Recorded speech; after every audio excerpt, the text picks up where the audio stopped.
Harish academy అందిస్తోంది monsoon discount offers. ఒక course కొనండి, 5 కోర్సులు పొందండి. గ్రూప్ 1, 2, 3, 4 అండ్ SI, PC 6 కోర్సులు కలిగి ఉన్న కాంబో ప్యాక్ ఇప్పుడు కేవలం 2000 రూపాయలు మాత్రమే. వ్యాలిడిటీ 1 సంవత్సరం. హిస్టరీ, పాలిటీ, ఎకానమీ వంటి సింగిల్ సబ్జెక్ట్ ఏదైనా 500 రూపాయలు మాత్రమే. వ్యాలిడిటీ 6 నెలలు. ఈ ఆఫర్ జూలై 18 నుండి జూలై 24 వరకు మాత్రమే. ఈ బంపర్ ఆఫర్ మిస్ చేసుకోకండి. లెజెండరీ ఫ్యాకల్టీచే ఖచ్చితంగా జాబ్ సాధించే విధంగా రూపొందించబడిన ఆన్లైన్ క్లాసెస్. వెంటనే గూగుల్ ప్లే స్టోర్ నుండి హరీష్ అకాడమీ యాప్ ను డౌన్లోడ్ చేసుకోండి. జాబ్ సాధించండి. Harish, the best Academy. Phone 8341116915.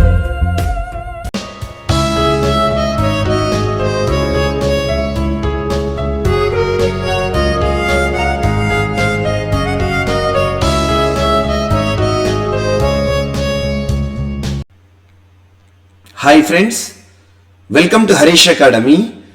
ఈరోజు 17th జూలై 2022కి సంబంధించి వార్తలు నిలిచిన జాతీయ, అంతర్జాతీయ, రాష్ట్రీయ అంశాల గురించి, వార్తలు నిలిచిన వ్యక్తులు, అవార్డులు, పుస్తకాలు, మరి క్రీడా సంబంధిత సమాచారం, ఒక్కొక్క అంశాన్ని వివరంగా తెలుసుకుందాం. సో ఫ్రెండ్స్, ఇప్పుడు మనం డిస్కస్ చేయబోయే టాపిక్స్కి సంబంధించి అభ్యర్థులకు ఎలాంటి సందేహాలు, ఎలాంటి డౌట్స్ ఉన్నా కూడా మీ యొక్క డౌట్ లేదా మీ సందేహాన్ని కామెంట్ రూపంలో కింద ఉన్న కామెంట్ బాక్స్లో తెలియజేయండి. ఖచ్చితంగా మీ యొక్క సందేహానికి సమాధానం ఇచ్చే ప్రయత్నం చేస్తాను. సో ఈరోజు డేట్ 17th జూలై 2022కి సంబంధించి వార్తలు నిలిచిన ఫస్ట్ టాపిక్ ఒక అధునాతన యుద్ధ నౌకకి సంబంధించి. ఒక అధునాతన యుద్ధ నౌకను భారత రక్షణ శాఖ మంత్రి, ప్రస్తుతం రక్షణ శాఖకి మంత్రిగా విధులు నిర్వర్తిస్తున్న వ్యక్తి పేరేంటి? రాజ్నాథ్ సింగ్ గారు. రాజ్నాథ్ సింగ్ గారు అధునాతనమైన యుద్ధ నౌక, స్టెల్త్ యుద్ధ నౌక, స్టెల్త్ నావెల్ షిప్, దాని పేరేంటంటే దునగిరి. పేరు గుర్తుంచుకోండి సరిపోతుంది. దునగిరి అనే ఒక అధునాతనమైన యుద్ధ నౌకను జాతికి అంకితం చేశారు రాజ్నాథ్ సింగ్ గారు. దీని యొక్క సేవలను ప్రారంభించడం జరిగింది. అంటే ఇక మీదట ఇండియన్ నేవీలో ఇది సేవలను అందించబోతోంది. పేరు గుర్తుంచుకోండి, దునగిరి. ఎప్పుడైనా ఒక అధునాతన యుద్ధ నౌక వార్తలు నిలిచిన లేదా సుదీర్ఘకాలం సేవలు అందిస్తున్న ఒక యుద్ధ నౌక ఏదైతే ఉంటుందో అది వీడ్కోలు సంబంధిత అంశంతో వార్తలు నిలిచిన దానికి సంబంధించి ఖచ్చితంగా బేసిక్గా మనం చూడాల్సింది ఏంటంటే దానిని తయారు చేసిన వారు ఎవరు, తయారు చేసిన సంస్థ చాలా ఇంపార్టెంట్. సో ఇక్కడ చూద్దాం. సో దునగిరి అనే ఒక స్టెల్త్ యుద్ధ నౌక, స్టెల్త్ అంటే అధునాతన, హుగ్లీ నదిలో, హుగ్లీ అంటే మనకు వెస్ట్ బెంగాల్, హుగ్లీ నదిలో భారత నౌకాదళానికి చెందిన దునగిరి అనే ఒక అధునాతన యుద్ధ నౌకను ప్రారంభించారు రాజ్నాథ్ సింగ్ గారు, జాతికి అంకితం చేశారు. నేవీలో దీని యొక్క సేవలను ప్రారంభించడం జరిగింది. దీన్ని ఎక్కడ తయారు చేశారు, ఎవరు తయారు చేశారంటే కోల్కతాలోని Garden Reach Shipbuilders and Engineers అనే ఒక సంస్థ దీన్ని నిర్మించిందంట. ఈ శ్రేణి కింద రూపొందే 3 యుద్ధ నౌకల్లో ఇది రెండవది. యాక్చువల్గా ఈ సిరీస్ ఈరోజు దునగిరి ఉంది కదా, ఈ స్టెల్త్ యుద్ధ నౌకలు మొత్తం 3 తయారు చేయాలి గార్డెన్ రీచ్ షిప్ బిల్డర్స్ వారు. అందులో ఆల్రెడీ మొదటిది మనకు 2020లో సేవలు ప్రారంభించడం జరిగింది, అది హిమగిరి. ఇప్పుడు వార్తలు ఇచ్చింది దునగిరి. సో రెండవది ఈరోజు జాతికి అంకితం చేయబడుతూ వార్తలకు వచ్చింది. మొదటిదైన హిమగిరి అనే ఒక అధునాతన యుద్ధ నౌకను 2020 సంవత్సరంలో సిద్ధం చేశారు. అది ప్రస్తుతం ఇండియన్ నేవీలో, నావికా దళంలో సేవలను కూడా అందించడం జరుగుతుంది. జస్ట్ గుర్తుంచుకోండి. ఇటీవల వార్తలు నిలిచిన దునగిరి అధునాతన యుద్ధ నౌకను ఏ సంస్థ వారు తయారు చేశారంటే కోల్కతాలోని Garden Reach Shipbuilders and Engineers. ఇది ఇంపార్టెంట్ పాయింట్. ఏదైనా ఒక యుద్ధ నౌక, ఒక INS ఇండియన్ నావల్ షిప్ వార్తలు నిలిచింది అంటే దానికి సంబంధించి ముందుగా మనం ఏ సంస్థ తయారు చేసింది, ఆ సంస్థ ఎక్కడ ఉంది, ఈ 2 పాయింట్స్ ఫస్ట్ ప్రత్యేకంగా చూడండి. ఇది రెండవది, ఈ సిరీస్లో రెండవది దునగిరి, మొదటిది హిమగిరి అని గుర్తుంచుకోండి సరిపోతుంది. సో ఈరోజు మరొక టాపిక్, ఈరోజు వార్తలు నిలిచిన సెకండ్ టాపిక్. సో ఇంగ్లాండ్ ఎమర్జెన్సీని ప్రకటిస్తూ వార్తలు నిలిచింది, అత్యవసర పరిస్థితి. కామన్గా అత్యవసర పరిస్థితి అనే పదాన్ని తరచూ మనం చూస్తూ ఉంటాం. ఎగ్జాంపుల్, ఇటీవల శ్రీలంక తరచూ అత్యవసర పరిస్థితిని విధిస్తూనే ఉంది. ఎందుకు? శ్రీలంకలో చోటు చేసుకున్న పరిస్థితులు అలాంటివి. ఆర్థిక సంక్షోభం ప్రస్తుతం శ్రీలంకను వెంటాడుతోంది. ఇటువంటి ప్రయత్నంలో ఇటువంటి పరిస్థితుల్లో శ్రీలంక చాలా దారుణమైన పరిస్థితిని ఎదుర్కొంటోంది. అందువల్ల ప్రభుత్వం ఏం చేసింది, ఇప్పటికే తరచూ కూడా నేషనల్ ఎమర్జెన్సీ జాతీయ అత్యవసర పరిస్థితి అని చెప్తూ విధిస్తూ వార్తలు నిలుస్తుంది. అటువంటిది ఇటీవల మనకు ఏదైతే ఉంటుందో శ్రీలంకను పక్కన పెడితే పెరు అనే ఒక దేశం వార్తలకు వచ్చింది. పెరు అనేది సౌత్ అమెరికా, దక్షిణ అమెరికా ఖండంలోని ఒక దేశం. కోస్టల్ ఏరియా ఉంటుంది పెరుకి. అది ఎన్వైర్మెంటల్ ఎమర్జెన్సీని విధిస్తూ వార్తలు ఇచ్చింది, పర్యావరణ అత్యవసర పరిస్థితి. ఈరోజు ఒక నేషనల్ ఎమర్జెన్సీని ప్రకటిస్తూ ఇంగ్లాండ్ తీసుకున్న నిర్ణయం సంచలనమైంది. తొలిసారి ఎమర్జెన్సీని ప్రకటించింది. కారణం ఏంటి? దేశంలో చోటు చేసుకున్న అంతర్గత పరిస్థితులు కాదు, పక్క దేశంతో జరుగుతున్న యుద్ధము కాదు, ఒకటే ప్రకృతితో జరుగుతున్న ఒక ప్రభావం. అదేంటంటే ఎండల వేడికి మండిపోతోంది ఇంగ్లాండ్. గడిచిన కొన్ని రోజులుగా బ్రిటన్లో, యూకే రికార్డు స్థాయిలో ఉష్ణోగ్రతలు నమోదవుతున్నాయి. గతంలో ఎన్నడూ లేని విధంగా వడగాలులు వీస్తుండడంతో అప్రమత్తమైన బ్రిటన్ వాతావరణ విభాగం తొలిసారి రెడ్ వార్నింగ్ ఇచ్చింది. సో రెడ్ వార్నింగ్ ఎందుకంటే ఎండలు ఎక్కువగా ఉన్నాయని. అండ్ ఈ పరిణామాల నేపథ్యంలో జాతీయ అత్యయిక స్థితిని, ఎమర్జెన్సీని అధికారులు విధించడం జరిగింది. గుర్తుంచుకోండి, ఇటీవల తీవ్ర ఎండల కారణంగా వార్తలు నిలిచిన, అత్యయిక పరిస్థితి విధించబడుతూ వార్తలు నిలిచిన దేశం ఏదంటే ఇంగ్లాండ్ అని గుర్తుంచుకోండి, సరిపోతుంది. సో ఎండల కారణంగా ఎమర్జెన్సీ అని గుర్తుంచుకోండి, సరిపోతుంది. సో ఎండల వేడికి తలడిల్లుతున్న లేదా మండిపోతున్న ఇంగ్లాండ్, లేదా హీట్ వేవ్ కారణంగా ఎమర్జెన్సీ అని గుర్తుంచుకోండి, సరిపోతుంది. అండ్ నెక్స్ట్ ఈరోజు వార్తలు నిలిచిన మరొక అంశం, దేశంలోనే మొట్టమొదటి అనే అంశంతో కేరళ రాష్ట్రం మరొకసారి వార్తలు ఇచ్చింది. కేరళ రాష్ట్రం. సో కేరళ రాష్ట్రం దేశంలోనే మొట్టమొదటిసారి సొంత ఇంటర్నెట్ సేవలు కలిగి ఉన్న రాష్ట్రంగా వార్తలు ఇచ్చింది. దేశంలో సొంత ఇంటర్నెట్ సేవలను కలిగి ఉన్న మొట్టమొదటి రాష్ట్రంగా ఇటీవల వార్తలు ఇచ్చిన రాష్ట్రం ఏదంటే కేరళ. దాని పేరు KFON, Kerala fibre optic network. Kerala fibre optic network. So ఇది ఏదైతే ఉంటుందో రాష్ట్రంలోని వ్యక్తులకు ముఖ్యంగా నిరంతరం అందుబాటులో ఇంటర్నెట్ ఉండాలని చెప్పేసి సొంతగా ఒక ఇంటర్నెట్ సర్వీస్ని ప్రారంభించడం జరిగింది. అలా దేశంలోని మొట్టమొదటిసారి సొంత ఇంటర్నెట్ వ్యవస్థను కలిగి ఉన్న రాష్ట్రంగా కేరళ రాష్ట్రం వార్తలు నిలిచింది. అండ్ ఇంకొకటి ఏంటంటే కేరళ రాష్ట్రం ఇటీవల తరచూ ఇటువంటి అంశాలతో వార్తలు నిలుస్తుంది. సొంత OTT వ్యవస్థను కలిగి ఉన్న దేశంలోనే మొదటి ఏకైక రాష్ట్రంగా కూడా ఇటీవల కేరళ రాష్ట్రం వార్తలు నిలిచింది. దాని గురించి మనం డిస్కస్ చేసాం. దేశంలోనే మొట్టమొదటి సోలార్ ట్రైన్ ఎక్కడ అంటే కేరళకి సంబంధించి. ఇటువంటి అంశాలను లింక్ చేసుకోండి. GSTపై సెస్ విధించిన ఏకైక రాష్ట్రంగా కేరళ లాస్ట్ 2 years బ్యాక్ వార్తలు నిలిచింది. స్మార్ట్ కిచెన్ స్కీమ్ అనే ఒక ప్రత్యేకమైన అంశం కేరళ రాష్ట్రానికి సంబంధించి వార్తలు నిలిచింది. అండ్ ఇటీవల కేరళ రాష్ట్రానికి సంబంధించి దేశంలోనే మొట్టమొదటి జెండర్ పార్క్ అనే అంశాన్ని మనం చూసాము. ఇటువంటి అంశాలను కేరళ రాష్ట్రానికి సంబంధించి ప్రత్యేకంగా లింక్ చేసుకోండి. అండ్ మహిళలకు సంబంధించి pink protection project, pink protection squad అనే ఒక ప్రత్యేక అంశంతో కేరళ నిలిచింది. అండ్ కేరళ రాష్ట్ర గవర్నర్ మహమ్మద్ ఆరిఫ్ ఖాన్ గారు రాష్ట్రంలో మహిళలపై జరుగుతున్న దాడులు, వేధింపులు, ఆకృత్యాలను దృష్టిలో ఉంచుకొని ఒకరోజు నిరాహార దీక్ష చేసి రాజ్యాంగబద్ధ పదవిలో ఉండి నిరాహార దీక్ష చేసిన మొదటి వ్యక్తిగా ఇటీవల చరిత్రలోకి ఎక్కారు. ఇటువంటి అంశాలను కేరళకు సంబంధించి లింక్ చేసుకోండి. ఈరోజు కేరళకు సంబంధించిన టాపిక్ ఏంటి? దేశంలోనే మొదటి రాష్ట్రం. దేనికి సంబంధించి అంట? To have its own internet service. సొంత ఇంటర్నెట్ సేవలు కలిగి ఉన్న మొదటి రాష్ట్రంగా కేరళ. అండ్ నెక్స్ట్ ఈరోజు మరొకసారి వార్తలు ఇచ్చిన అంశం ఆల్రెడీ మనం లాస్ట్ 4 days బ్యాక్ డిస్కస్ చేసాం. ఈరోజు మరొకసారి అన్ని వార్తాపత్రికల్లో కూడా ఒక యాడ్ వచ్చింది. స్వనిధి, PM స్వనిధికి సంబంధించి PM Svanidhi Mahotsav. PM Svanidhi Mahotsav. First of all Svanidhi అంటే ఏంటో తెలియాలి. PM ప్రైమ్ మినిస్టర్ లేదా ప్రధానమంత్రి. స్వనిధి అంటే స్ట్రీట్ వెండర్స్ ఆత్మనిర్భర్ నిధి.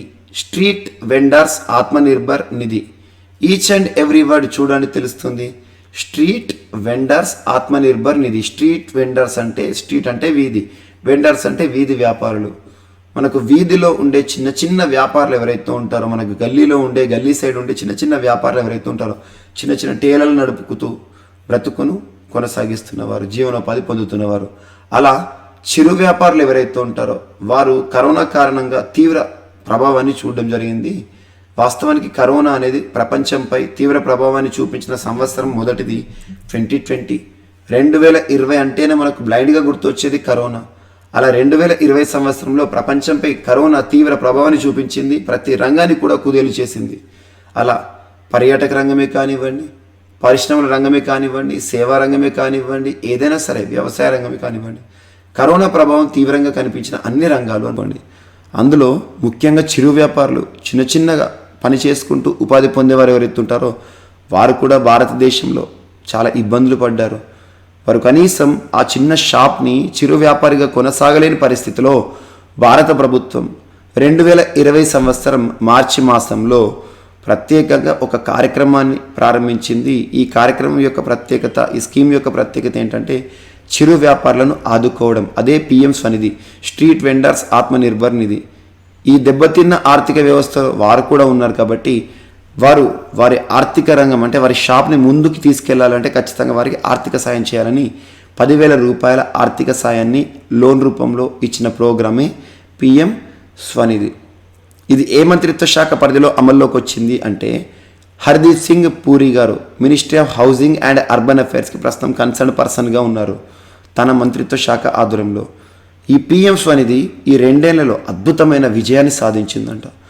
దీనికి జ్ఞాపకార్థం భారత ప్రభుత్వం జూలై 9 నుండి జూలై 31 ఈ మంత్ ఎండింగ్ మొత్తం కూడా ప్రత్యేకంగా స్వనిధి మహోత్సవ్ పేరిట ఉత్సవాలను జరుపుతోంది. ఆజాదీ కా అమృత్ మహోత్సవ్లో భాగంగా ఈ మహోత్సవ్లో ప్రత్యేకత ఏంటంటే ప్రత్యేక ప్రధాన ఆకర్షణలు ఏంటంటే సాంస్కృతిక కార్యక్రమాలు నిర్వహిస్తారట దేశవ్యాప్తంగా 75 నగరాల్లో. ఎందుకంటే 75 సంవత్సరాల స్వాతంత్ర దినోత్సవ సంబరాల సందర్భంగా.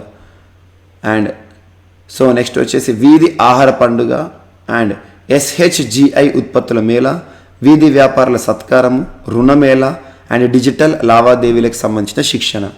అలా పిఎం స్వనిధికి సంబంధించి మహోత్సవ్ అనే అంశం వార్తలు ఇచ్చింది. పిఎం స్వనిధి ప్రోగ్రాం అద్భుత విజయం సాధించినందుకు గాను ఈ మహోత్సవ్ కార్యక్రమాన్ని ప్రత్యేకంగా కేంద్ర ప్రభుత్వం దేశవ్యాప్తంగా 75 నగరాల్లో ఆజాదీ కా అమృత్ మహోత్సవ్ అంటే 75 సంవత్సరాల స్వాతంత్ర దినోత్సవ వేడుకల్లో భాగంగా నిర్వహిస్తుంది. అండ్ సుప్రీంకోర్టు చరిత్రలోనే ఒక కొత్త అధ్యాయం వార్తలకు వచ్చింది. సో సుప్రీంకోర్టు చరిత్రలో కొత్త అధ్యాయం అంటున్నాను. ఉదయం 9:30 విచారణ ప్రారంభించిన జస్టిస్ లలిత్ గారు. సో జస్టిస్ లలిత్ గారు మన భారతదేశంలో కాబోయే ప్రధాన న్యాయమూర్తి జస్టిస్ ఎన్వి రమణ గారి పదవీకాలం ముగియబోతోంది. తన స్థానంలో కొత్తగా నూతన ప్రధాన న్యాయమూర్తిగా రాబోతున్న వ్యక్తి జస్టిస్ లలిత్. సో సుప్రీంకోర్టు చరిత్రలో ఒక కొత్త అధ్యాయాన్ని లిఖించారంట. అదేంటంటే సుప్రీంకోర్టు చరిత్రలో గత శుక్రవారం ఓ అరుదైన రోజుగా నిలిచిపోయిందంట. కాబోయే ప్రధాన న్యాయమూర్తి జస్టిస్ యుయు లలిత ఉదయం 9:30కే బెంచ్ విచారణ మొదలుపెట్టారంట. బెంచ్లో ఆయనతో పాటు న్యాయమూర్తులు ఎస్ రవీంద్ర భట్, సుధాంశు దులియా ఉన్నారు. సాధారణంగా 10:30కు కానీ కోర్టులో పనులు మొదలు కావు. కానీ ఉదయమే న్యాయమూర్తులు వచ్చి కోర్టుకు కొత్త ఒరవడి దిద్దారంట. మామూలు సమయం కంటే ముందు వచ్చిన న్యాయమూర్తులను సీనియర్ న్యాయవాది ముకుల్ రోహత్గి అభినందించారు. దీనిపై జస్టిస్ లలిత్ స్పందిస్తూ పిల్లలు ఉదయం 7 గంటలకు స్కూళ్లకు వెళ్ళగా లేనిది మేము ఉదయం 9 గంటలకు కోర్టుకు రావడంలో ఇబ్బంది ఏముంటుంది? తొందరగా వస్తే తొందరగా విచారణ ముగించుకోవచ్చు. మరుసటి రోజు కేసుల పత్రాలు చూసేందుకు సాయంత్రం న్యాయమూర్తులకు ఎక్కువ సమయం ఉంటుంది అన్నారు. సో కోర్టులు 9 గంటలకే పని ప్రారంభించాలని, 11:30 నుంచి అరగంట విశ్రాంతి తీసుకోవాలని, తర్వాత దాదాపు 2:30 వరకు ఆ రోజు విచారణ పూర్తి చేయాలని పేర్కొన్నారు. సో ఏం లేదు, కోర్టుల్లో టైమింగ్స్ అనేది వార్తలు ఇచ్చింది. కామన్గా కోర్టులు 10 గంటలు కాంది ఎప్పుడు కూడా ఎక్కడ ప్రారంభం కావు. అటువంటిది 9:30కే ఇటీవల సుప్రీంకోర్టు కాబోయే ప్రధాన న్యాయమూర్తి విచారణ ప్రారంభించడం, తన బెంచ్ సమావేశం అవ్వడం ప్రత్యేక ఆకర్షణగా నిలిచింది. గుర్తుంచుకోండి. సో సుప్రీంకోర్టుకి కాబోయే ప్రధాన న్యాయమూర్తి భారత నెక్స్ట్ చీఫ్ జస్టిస్ అని గుర్తుంచుకోండి, సరిపోతుంది. అండ్ నెక్స్ట్ ఈరోజు వార్తలు నిలిచిన మరొక అంశం, ఆల్రెడీ ఈ టాపిక్ని మనం తరచూ డిస్కస్ చేస్తున్నాం. మంకీ పాక్స్కి సంబంధించి. మంకీ పాక్స్ అనేది తరచూ వార్తలు నిలుస్తుంది. ఇది కొత్త వ్యాధి కాదు. మంకీ పాక్స్ అనేది ఇప్పటికే ప్రపంచంలో ఉంది. సేమ్ స్మాల్ పాక్స్ లాగా మంకీ పాక్స్ మంకీస్లో కనుగొన్నారు మొదటిసారి 1958లో ఆఫ్రికా ఖండంలో. అటువంటి మంకీ పాక్స్ ప్రస్తుతం మానవులకు సోకుతుంది. సేమ్ స్మాల్ పాక్స్ అమ్మవారు అంటే కదా మనం పోచమ్మ, ఏదైతే వస్తుందో అలాగే శరీరం పైన బొబ్బలు వస్తాయి. ఇదొకటి చూడండి.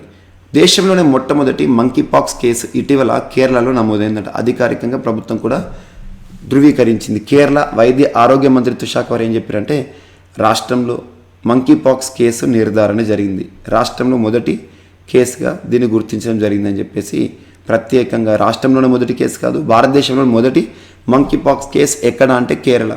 సింపుల్గా చూడండి, ఇది యుఏఈ నుండి వచ్చిన వ్యక్తిలో ఆ లక్షణాలు కనబడ్డాయి, నిర్ధారణ చేస్తే ఆ వ్యాధి కన్ఫర్మ్ అయింది. అండ్ ఇటువంటి అంశాలు భారతదేశంలో మొట్టమొదటి కరోనా కేసు కూడా కేరళలోనే నమోదైంది, అది కూడా గుర్తుంచుకోండి. సో ఇక్కడ జస్ట్ గుర్తుంచుకోండి, దేశంలో మొట్టమొదటి జూనోటిక్ వైరస్ కారణంగా సంభవించే మంకీ పాక్స్ దేశంలో మొట్టమొదటి కేసు మనకి ఇండియాలో కేరళలో నమోదైంది. ఈ మంకీ పాక్స్ వ్యాధిని శాస్త్రవేత్తలు ఎప్పుడు శాస్త్రీయం కనుగొన్నారంటే 1958.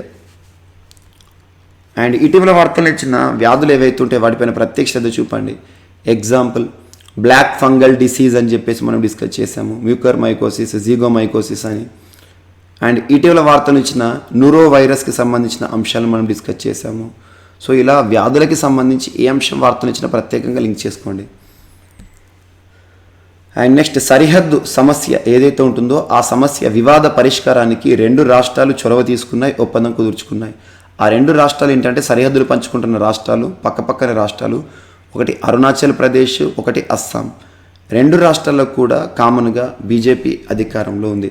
అరుణాచల్ ప్రదేశ్, అస్సాం రాష్ట్రాల మధ్య కుదిరిన ఒక ఒప్పందం. ఆ ఒప్పందం యొక్క ఉద్దేశం వివాద పరిష్కారం. దశాబ్దాల నుండి ఉభయ రాష్ట్రాల మధ్య నెలకొన్న సరిహద్దు వివాదాన్ని ముగించే దిశగా అరుణాచల్ ప్రదేశ్, అస్సాం ముఖ్యమంత్రులు. సో అరుణాచల్ ప్రదేశ్ రాష్ట్ర ముఖ్యమంత్రి ఎవరు? పెమా ఖండు. అస్సాం రాష్ట్ర ముఖ్యమంత్రి ఎవరు? హిమంత బిశ్వ శర్మ ముందడుగు వేశారంట. ఈ మేరకు వివాదాస్పద సరిహద్దు గ్రామాల సంఖ్యను 123 నుంచి 86కి తగ్గిస్తూ ఓ ఒప్పందంపై సంతకాలు చేశారంట. ప్రస్తుత సరిహద్దులకు అనుగుణంగా 37 గ్రామాలకు సంబంధించి ఏకాభిప్రాయం కుదిరిందని, మిగిలిన ప్రాంతాలపై కూడా సెప్టెంబర్ 15న సయోధ్యకు ప్రయత్నిస్తామని ఇరు రాష్ట్రాల ముఖ్యమంత్రులు చెప్పారు. దీని పేరు గుర్తుంచుకొని నామ్సాయ్ డిక్లరేషన్. నామ్సాయ్ డిక్లరేషన్ ఏ 2 రాష్ట్రాలకు సంబంధించి అంటే అరుణాచల్ ప్రదేశ్, అస్సాం అని గుర్తుంచుకోండి. నామ్సాయ్ డిక్లరేషన్కు అనుగుణంగా ఈ ఒప్పందం అనేది కుదిరింది అని చెప్పేసి 2 రాష్ట్రాల ముఖ్యమంత్రులు కూడా ప్రత్యేకంగా చెప్పడం జరిగింది. ఇటీవల ఏ 2 రాష్ట్రాలు వివాద పరిష్కారం కోసం సరిహద్దు ఒప్పందాన్ని కుదుర్చుకున్నాయి ఆ వివాదాస్పద గ్రామాల సంఖ్యను తగ్గిస్తూ అంటే అరుణాచల్ ప్రదేశ్, అస్సాం అని గుర్తుంచుకోండి, సరిపోతుంది. And next KVIC, khadi village industries commission ఇటీవల తరచు వార్తలు నిలుస్తుంది. కుటీర పరిశ్రమలకు ప్రోత్సాహం వహించే ఒక సంస్థ కేవీఐసి. కేవీఐసి వారు నాలెడ్జ్ పోర్టల్ ఫర్ ఖాదీ అనే ఒక ప్రత్యేకమైన పోర్టల్, సెంటర్ ఆఫ్ ఎక్సలెన్స్ పోర్టల్ని ప్రారంభించారు. దీని యొక్క ఉద్దేశం ఏంటంటే to provide design directions to the khadi institutions. Khadi institutions ఏవైతే ఉంటాయి, ఖాదీ సంస్థలు ఏవైతే ఉంటాయో భారతదేశంలో వారికి ప్రత్యేకంగా డిజైనింగ్ వాటికి సంబంధించి డైరెక్షన్స్ని ఇవ్వడానికి, వారికి గైడ్ చేయడానికి ఈ ప్రత్యేకమైన centre of excellence for khadi వారు తీసుకువచ్చిన ఒక నాలెడ్జ్ పోర్టల్ ప్రత్యేకంగా వార్తలు ఇచ్చింది. ఈ టాపిక్ అంతగా ఇంపార్టెంట్ కావచ్చు కాకపోవచ్చు, కానీ ఇటీవల కేవీఐసికి సంబంధించి 2 మాత్రం చాలా ఇంపార్టెంట్. ఒకటి, దేశంలోనే మొట్టమొదటిసారి పూర్తి స్వదేశీ పరిజ్ఞానంతో ఆవు పేడ నుండి ప్రత్యేకంగా వీరు ఒక ఎమల్షన్ గోడ పెయింట్ని తయారు చేశారు, వాల్ పెయింట్. దాని పేరు ప్రాకృతిక్ వేదిక్ పెయింట్. అండ్ ఇటీవల కేవీఐసికి సంబంధించి ఏనుగుల సంరక్షణ, మ్యాన్ ఎలిఫెంట్ కాన్ఫ్లిక్ట్కి అడ్డుకట్ట వేసే రీహాబ్ REHAB గురించి మనం డిస్కస్ చేసాము, గుర్తుంచుకోండి. సో కేవీఐసి అనేది చాలా ఇంపార్టెంట్ ఆర్గనైజేషన్. భారతదేశంలో 1956లో ఏర్పడింది. భారతదేశంలో కుటీర పరిశ్రమలు ప్రోత్సహించడంలో ముందుండే సంస్థ కేవీఐసి. అండ్ నెక్స్ట్ తెలంగాణ గవర్నమెంట్కి సంబంధించి రాష్ట్రీయ అంశాల్లో భాగంగా తెలంగాణ గవర్నమెంట్ ఈరోజు ప్రత్యేకంగా వార్తలు ఇచ్చింది. Telangana government announces DICRA. ఇక్కడ డిక్రా అంటే యాక్రోని చూడండి, ఎవరితో కలిసి అంటే ఐక్యరాజ్య సమితి అనుబంధ సంస్థ అయిన UNDP, United Nations development programme, New York కేంద్రంగా పనిచేస్తుంది. ప్రతి సంవత్సరం UNDP వార్తలు నిలిచే ముఖ్యమైన అంశం ఏంటంటే హ్యూమన్ డెవలప్మెంట్ ఇండెక్స్. ఈ సంవత్సరం ఇంకా రాలేదు. So Telangana government announces DICRA in partnership with UNDP, the government of Telangana and the United Nations development Programme. ఇది గుర్తుంచుకోండి, తెలంగాణ రాష్ట్ర ప్రభుత్వము మరియు యునైటెడ్ నేషన్స్ డెవలప్మెంట్ ప్రోగ్రాము రెండు కూడా సంయుక్తంగా ఒక ప్రత్యేకంగా టెక్నాలజీ సహకారంతో డిక్రా అనే ఒక ప్రత్యేక అంశంతో వార్తలు ఇచ్చాయి. డిక్రా యొక్క యాక్రోనిమ్ ఏంటంటే data in climate resilient agriculture. Data in climate resilient agriculture అంటే వ్యవసాయానికి సంబంధించి అన్నట్టు. దీని యొక్క ఉద్దేశం ఏంటంటే ఫార్మర్స్ ఎవరైతే ఉంటారో ఫార్మర్స్కి ఆ వ్యవసాయానికి సంబంధించి తన భూమికి సంబంధించి వాతావరణ మార్పుకి సంబంధించి వ్యవసాయ సంబంధిత అన్ని అంశాలను కూడా తనకి అవేర్ చేయడం, తనకి గైడ్ చేయడం, వ్యవసాయ పరిస్థితుల గురించి తెలియజేయడం. ఇది డిక్రా. డిక్రా యొక్క యాక్రోనిమ్ గుర్తుంచుకోండి. So data in climate resilient agriculture UNDP మరియు తెలంగాణ ప్రభుత్వం సంయుక్తంగా అని గుర్తుంచుకోండి, సరిపోతుంది. నెక్స్ట్ చెన్నై క్రీడలకు సంబంధించి భారతదేశ చరిత్రలోనే మొదటిసారి చెస్ ఒలింపియాడ్కి వేదిక భారతదేశం కాబోతుంది. యాక్చువల్గా చెస్ ఒలింపియాడ్ కొన్ని మనకి రాసుంటే ఖచ్చితంగా అవుతాయి. ఇక్కడ చూడండి, భారతదేశంలో చెస్ ఒలింపియాడ్ అంటున్నాను. వాస్తవంగా చెస్కి సంబంధించి 188 దేశాలకు చెందిన దాదాపు 2000కు పైగా క్రీడాకారులు పార్టిసిపేట్ చేసే చెస్ టోర్నమెంట్స్, అంతర్జాతీయ చెస్ టోర్నమెంట్, చెస్ ప్రపంచ కప్ ఎక్కడ జరగబోతోంది?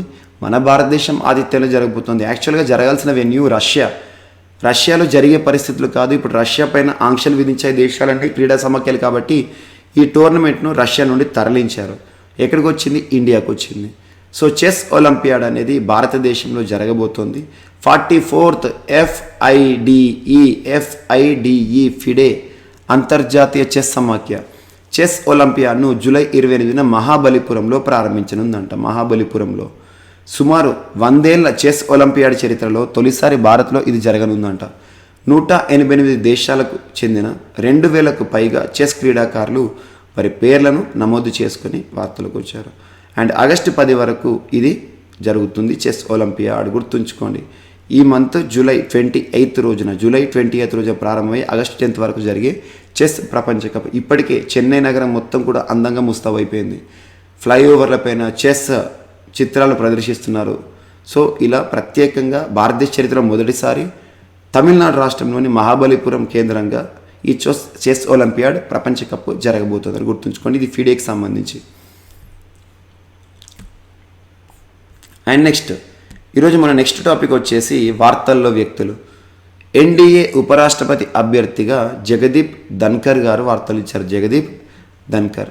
అండ్ అభ్యర్థులకు అందరికీ కూడా ఒక చిన్న ప్రకటన ఏంటంటే, చాలామంది అభ్యర్థుల కోరిక మేరకు మనం ఏవైతే యూట్యూబ్ క్లాసెస్ ప్రతిరోజు డిస్కస్ చేస్తున్నామో ఆ క్లాస్కి సంబంధించి జనవరి, ఫిబ్రవరి, మార్చ్ మై ఓన్ నోట్స్, నేను సొంతగా రాసిన నోట్స్ ఏదైతే ఉంటుందో ఆ నోట్స్ని మీకు అందుబాటులోకి తీసుకురావడం జరిగింది. చాలామంది అడుగుతున్నారు, సార్ మీ రెగ్యులర్ యూట్యూబ్ క్లాస్ యొక్క నోట్స్ మాకు కావాలి అని. సో టోటల్ సెగ్రిగేషన్, జాతీయ అంశాలు, అంతర్జాతీయ అంశాలు, నివేదికలు, సూచీలు, వార్తల్లో వ్యక్తులు, సైన్స్ అండ్ టెక్నాలజీ, ఇలా ఒక్కొక్క టాపిక్స్ అన్నీ కూడా సెగ్రిగేట్ చేసేసి డివైడ్ చేసేసి మీకు అందుబాటులోకి తీసుకురావడం జరిగింది. ఆ నోట్స్ని ఒకసారి చూడండి. కమింగ్ ఎస్ఐ ఎగ్జామ్, కానిస్టేబుల్ ఎగ్జామ్స్ని దృష్టిలో ఉంచుకొని ఈ చొరవ తీసుకోవడం జరిగింది. సో కమింగ్ ఎగ్జామినేషన్లో ఖచ్చితంగా మనం చెప్పుకుంటున్న క్లాసెస్ నుండే ప్రశ్నలు వస్తాయని ఎక్స్పెక్ట్ చేయండి, పక్కా వస్తాయి. దాదాపు 2.5 సంవత్సరాలుగా ప్రతిరోజు మన హరీష్ అకాడమీ ప్లాట్ఫామ్ నుండి మీకు మనం క్లాసెస్ చెప్పడం జరుగుతుంది. సో రానున్న పోటీ పరీక్షలో ఖచ్చితంగా మనం సబ్జెక్ట్ ఏవైతే డిస్కస్ చేసామో వాటి నుండే వస్తుంది. సో ఆ పీడిఎఫ్ నోట్స్ ఎవరైతే ఇప్పటివరకు చూడలేదో అది పొందాలనుకుంటే ఈరోజే జీవీకే స్టడీ సర్కిల్ అనే ఒక యాప్ని మీ మొబైల్లో ఇన్స్టాల్ చేసుకోండి. ఆ యాప్ ఓపెన్ చేయగానే మీరు స్టోర్లోకి వెళ్తే ఆ పీడిఎఫ్ మెటీరియల్ కనబడుతుంది, చూడండి. సో ఇక్కడ ఎన్డీఏ ఉపరాష్ట్రపతి అభ్యర్థిగా జగదీప్ ధన్కర్ వార్తలు ఇచ్చారు. జగదీప్ ధన్కర్ రాజస్థాన్ రాష్ట్రానికి సంబంధించిన వ్యక్తి. రాజస్థాన్ రాష్ట్ర చరిత్రలో ఎంపీగాను, ఎమ్మెల్యేగాను గుర్తింపు పొందిన వ్యక్తి. ప్రస్తుతం జగదీప్ ధన్కర్ గారు యాక్చువల్గా తన పార్టీ మదర్ పార్టీ బీజేపీ పార్టీకి సంబంధించిన వారు వెస్ట్ బెంగాల్ రాష్ట్రానికి గవర్నర్గా విధులు నిర్వర్తిస్తున్నారు. అలా వెస్ట్ బెంగాల్ రాష్ట్ర గవర్నర్గా విధులు నిర్వర్తిస్తున్న జగదీప్ ధన్కర్కి ఈరోజు ప్రత్యేకమైన అవకాశాన్ని భారత ప్రభుత్వం ఇచ్చింది. అంటే ఎన్డీఏ, భారత ప్రభుత్వం అనదు, NDA. So National Democratic Alliance, NDA వారు ఏం చెప్పారంటే జగదీప్ ధన్కర్ని ఉపరాష్ట్రపతి అభ్యర్థిగా ప్రకటించారు అధికారికంగా. సో మనకి ఇప్పటికే రాష్ట్రపతి అభ్యర్థిగా వార్తలు ఇచ్చిన వ్యక్తి ద్రౌపది ముర్ము. అండ్ ఉపరాష్ట్రపతి అభ్యర్థిగా ఈరోజు వార్తలు ఇచ్చింది జగదీప్ ధన్కర్. వెంకయ్య నాయుడు గారి స్థానంలో రాబోతున్నారు.